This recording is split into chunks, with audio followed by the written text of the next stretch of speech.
The question is, what kind of threats and challenges should India be prepared for? I think this should be based on two major facts. One is that both our adversaries are, one is a nuclear weapon state and other is a nuclear armed state. So hence, we should not allow that level of deterrence to be breached. And second, we have territorial disputes with both of them. Hence, in my view, we should be prepared to fight short duration, high intensity conflicts to deter terrorism, something like Operation Sindoor, that's one. Second, we should be prepared for a land-centric, long-duration conflict because we have land disputes, yet try and avoid it. Third, we must exploit new domains and create asymmetry with our weaker adversary and yet not allow these asymmetries to be exploited by other nations.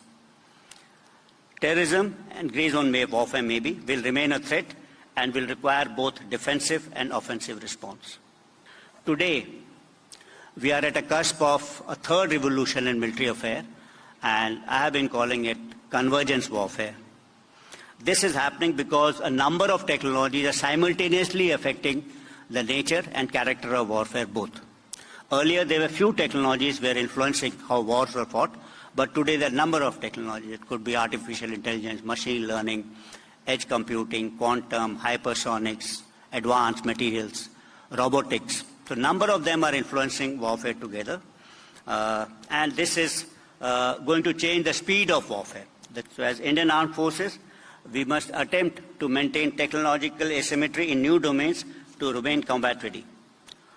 If I were to now summarize as to what kind of warfare, character-wise, will it be, I can say that these will be conducted simultaneously across multiple domains to achieve faster decision-making and quick victory. So multi-domain operations will no longer be an option, but a necessity, where effects of one domain will be immediately felt onto the other domain.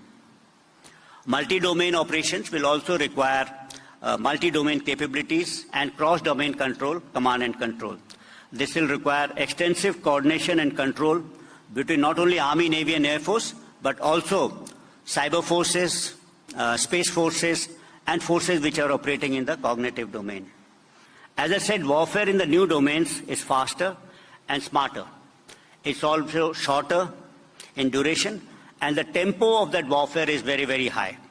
Decisions are compressed in time, and effects of that war are felt almost instantaneously. This was clearly visible in Operation Sindoor, a war which lasted only about 4 days, giving India a decisive victory. But all domains of warfare were used simultaneously with great amount of tempo.